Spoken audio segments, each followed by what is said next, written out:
ครับผมวันนี้เดี๋ยวเรามาดูนะครับความแตกต่างนะครับของระบบสปริงนะครับของตัว CX7 นะครับกับตัว S7 นะครับว่า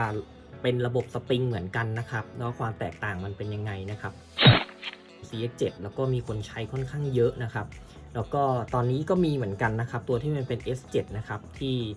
เป็นของแบรนด์จีนนะครับก็มีติดเข้ามาก็ตอนนี้ขายกันเยอะเหมือนกันนะครับมีหลายยี่ห้อนะครับมีฮัสก้ามีโซเวมีจีลี่นะครับเดี๋ยวผมจะมาบอกให้รู้นะครับว่าความแตกต่างของตัว2ตัวนี้เป็นยังไงนะครับว่าถ้าเพื่อนๆดูเผินๆก็คือมันเป็นทักสปริงเหมือนกันนะครับตัวนี้ข้อแรกนะครับมันจะมีอยู่หลายๆข้อนะครับก็เดี๋ยวผมจะให้มาดูระบบตัวของชุดสปริงนะครับข้อที่1นะครับเป็นเรื่องของชุดสปริงนะครับเดี๋ยวผมจะให้มาดูว่าต่างกันยังไงนะครับ2ก็คือว่าระบบที่มีตัวนี้ไม่มีบูชชิ่งตัวนี้ระบบด้านบนนะครับมีบูชชิ่งนะครับดูแล้วว่ามันต่างกันยังไงนะครับแล้วก็เดี๋ยวจะลองบิดองศาเลี้ยวให้ดูนะครับแล้วก็เราก็จะมีเสริมพวกเรื่องอื่นๆด้วยนะครับโอเคครับมาเริ่มกันก่อนเลยนะครับที่ระบบสปริงนะครับพอดีผมนะครับในคลิปที่แล้วนะครับผมได้มีรีวิวของตัวสปริงนะครับของ Surf Skate Park นะครับก็อันนี้นะครับ Facebook Surf Skate Park สปริงของ Surf Skate Park นะครับมีคนถามมาว่าสปริงของ Surf Skate Park เนี่ยเป็นสปริง S7 เนี่ยมาใช้กับตัว CX7 ได้ไหมนะครับคำตอบเลยนะครับคือใช้ได้นะครับเพราะว่าอะไรนะครับเพราะว่าตัวระบบสปริงนะครับมันเหมือนกันนะครับเดี๋ยวผมจะให้ดูเพราะว่าผมคิดเอานะครับว่าตัว CX7 เนี่ยน่าจะเป็นรุ่นที่ทางจีนนะครับเขาพยายามที่จะทำขึ้นมานะครับเพื่อที่จะมาให้ราคามันถูกลงแล้วก็ลดระบบของตัวบูชชิ่งไปนะครับแต่ว่าคือความแตกต่างมันมีความแตกต่างอยู่นะครับแต่ผมจะให้ดูในชุดสปริงก่อนชุดสปริงเนี่ยครับอันนี้คือตัวสปริงนะครับก็คล้ายๆกันนะครับความยาวห่างกันนิดหน่อยนะครับตัวนี้จริงๆมันเป็นสปริงของ Surf Skate Park แหละแต่หน้าตามก็จะคล้ายๆกันแบบนี้นะครับเป็นสปริงกลมนะครับแต่แล้วแต่ความแข็งอย่างตัวนี้ติดมา CX7 ดูครับเส้นเหล็กเนี่ยมันจะหนามากนะครับแล้วเหล็กเนี่ยมันก็ต้องไปดูเรื่องความยืดหยุ่นอีกทีนะครับอย่างตัวของ Surf Skate Park เนี่ยก็จะมีความยืดหยุ่นดีนะครับดีกว่าพวกสปริงแดงสปริงน้ำเงินสปริง5สีของที่มันเป็นสปริงญี่ปุ่นนะครับก็ทีนี้มาดูกันก่อนดูแกนตัว L นะครับแกนตัว L ก็เหมือนกันนะครับคือพูดได้ง่ายก็ใช้ด้วยกันได้เลยนะครับแล้วก็ตัวน็อตก็เหมือนกันนะครับก่อนหน้าจะมาของตัว S7 นะครับตรงปลายมันจะมีพลาสติกนะครับดีผมถอดไปแล้วนะเพราะว่าจริงๆที่ผมแนะนำก็คือว่าใส่เป็นตัวแหวนสปริงกันคายดีกว่าเพื่อนๆไม่อยากให้มันขูดกับตัวhousing ที่อยู่ตรงนี้นะเพื่อนๆก็ใส่ตัวแหวนสปริงถอยออกมาก็ยังได้นะครับคือมันทำอะไรได้หลายอย่างนะครับถ้าเรารู้จักการปรับแต่งนะครับโอเคมันเหมือนกันคือชุดทุกอย่างเหมือนกันสปริงมันเลยใช้ด้วยกันได้นะครับก็อันนี้จบไปนะครับเรื่องสปริงนะครับก็มาดูระบบการหมุนหน่อยนะครับระยะก่อนดีกว่าระยะทักนะครับตัวนี้ผมเทียบให้ดูว่าถ้าเกิดติดน็อตตัวบนนะครับเท่ากันนะครับ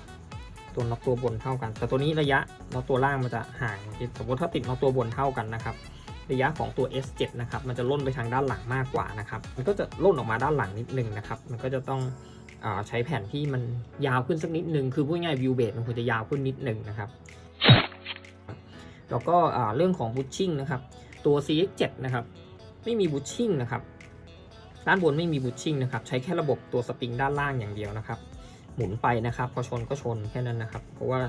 ใช้แค่การเด้งของสปริงด้านล่างนะครับมันก็จะยืดหยุ่นได้อยู่ระดับหนึ่งนะครับแต่ในส่วนของ S7 เนี่ยจริงๆจะดีกว่าเพราะว่า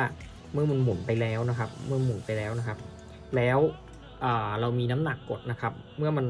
กดลงมาในแนวนี้กดลงพื้นนะครับเวลาเราเล่นมันจะอยู่กับด้านกันใช่ไหมครับพอเราวิ่งมาปุ๊บมันจะแบบมันบิดแล้วจะกดลงพื้นนะครับ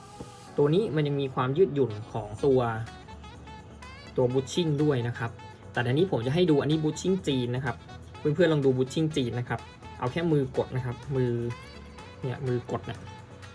เห็นอยู่ว่ามันลงบ้างนะครับแต่ว่า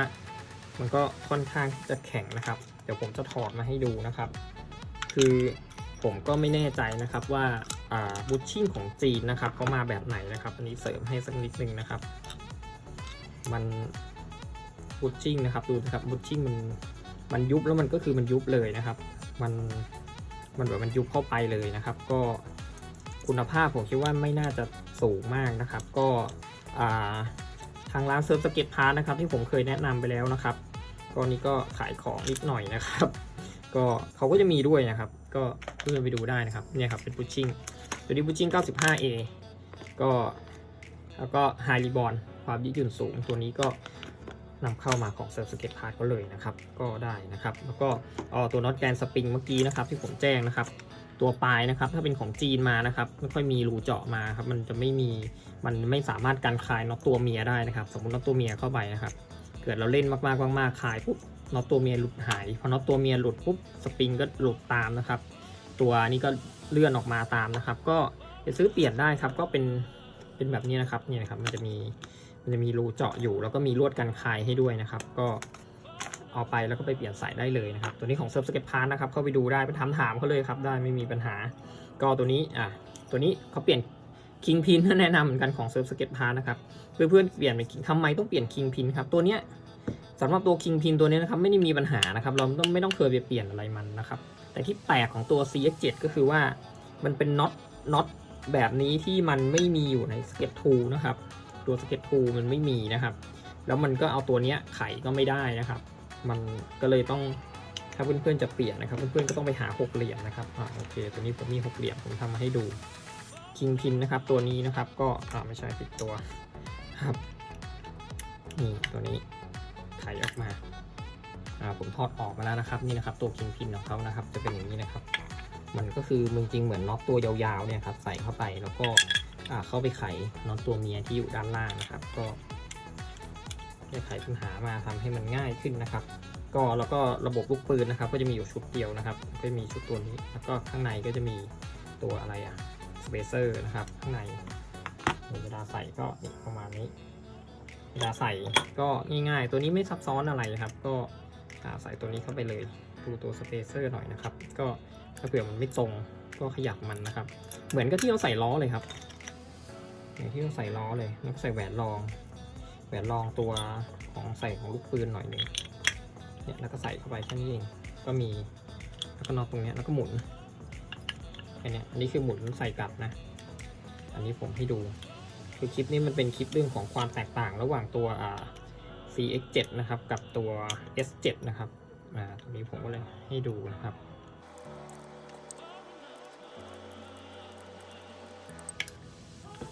เปิดนะครับ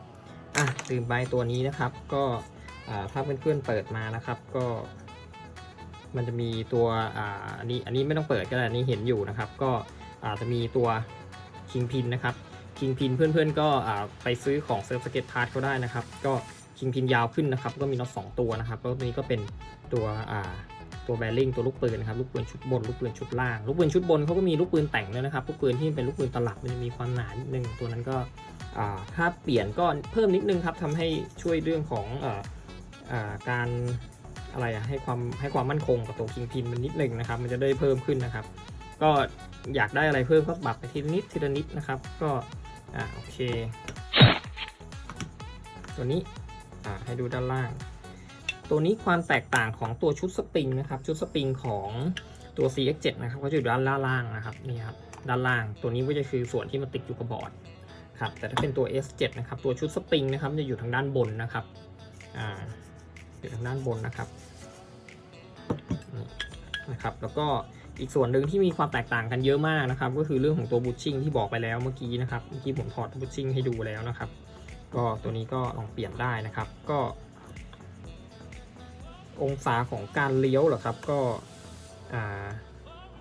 ตัวนี้มันจะมีล็อกนิดนึงถ้าเพื่อนๆเล่นทั้ง2ตัวเพื่อนจะรู้เลยนะครับไม่ต้องถามเลยครับว่าไหนดีกว่านะครับตัว S7 ดีกว่าแล้วก็แต่งเติมอะไรได้มากกว่าอยู่แล้วนะครับแต่สำหรับตัว CX7 นะครับก็ทักตัวนี้ไม่แพงครับแล้วก็เป็นการเริ่มต้นของหลายๆคนได้เลยนะครับนี่นะครับตัวมันจะมีตัวที่มันเวลาเราหมุนเนี่ยมันจะติดแกนติดพอมันติดตรงนี้ปุ๊บมันก็จะมีแต่ก๊อกแก๊กบางคนอยากให้องศาเพิ่มเขาก็เพิ่มตรงนี้ให้นะครับแต่เอาจริงๆแล้วนะครับเปลี่ยนเป็นตัว S7 ดีกว่านะครับเพราะว่าพอเลี้ยวจนถึงระดับหนึ่งแล้วนะครับเนี่ยพอเลี้ยวจนถึงระดับหนึ่งแล้วนะครับตัวนี้นะครับมันกดลงไปนะครับตัวมันก็จะเอียงผมกดให้ดูใช้แรงเห็นไหมครับมันก็จะเอียงลงอันนี้ใช้แรงมือนะครับถ้าเป็นแรงน้ำหนักนี่มันลงวูบเลยนะครับแล้วก็ต้องใช้ตัวที่พุชชิ่งที่เป็นไฮรีบอลหน่อยก็คือลงปุ๊บมันจะรีบาวมาบู๊ดขึ้นมามันก็จะเร็วนิดนึงนะครับก็อันนี้ผมก็เป็นความรู้ของผมนะครับก็ถ้าเผื่อ ใครมีความรู้หรือมีคอมเมนต์อะไรที่มันแตกต่างกันนะครับก็คอมเมนต์บอกผมทางด้านล่างได้เลยนะครับผมก็จะได้เอามาไว้ปรับปรุงด้วยนะครับก็สำหรับคลิปนี้ก็จบแล้วครับความแตกต่างของตัว CX7 กับตัว S7 หรือว่าตัว SM นะครับแล้วเดี๋ยวเราเจอกันคลิปหน้านะครับก็ใครยังไม่กด Subscribe นะฝากกด Subscribe ด้วยนะครับจะได้เจอคลิปต่อไปนะครับแล้วก็ถ้าเพื่อนๆเป็นกำลังใจให้ก็กดไลค์ทางด้านล่างให้นิดนึงนะครับก็แล้วเดี๋ยวยังไงเดี๋ยวเจอกันคลิปหน้าถ้าเผื่อเพื่อนๆอยากให้ผมหยิบตัวไหนเนี่ยมาเปรียบเทียบกันนะครับก็เพื่อนๆก็บอกได้นะครับเดี๋ยวผมจะหยิบมาเปรียบเทียบให้ดูถ้าผมมีนะครับแล้วก็พวกระบบสปริงว่าไหนมันแตกต่างกันนะครับสำหรับตัวนี้นะครับไปซื้อนี่ครับ S7 ครับพอซื้อ S7 มาแล้วนะครับนี่ครับซื้ออุปกรณ์แต่งได้เลยนะครับเปลี่ยนคิงพินน็อตแกนสปริง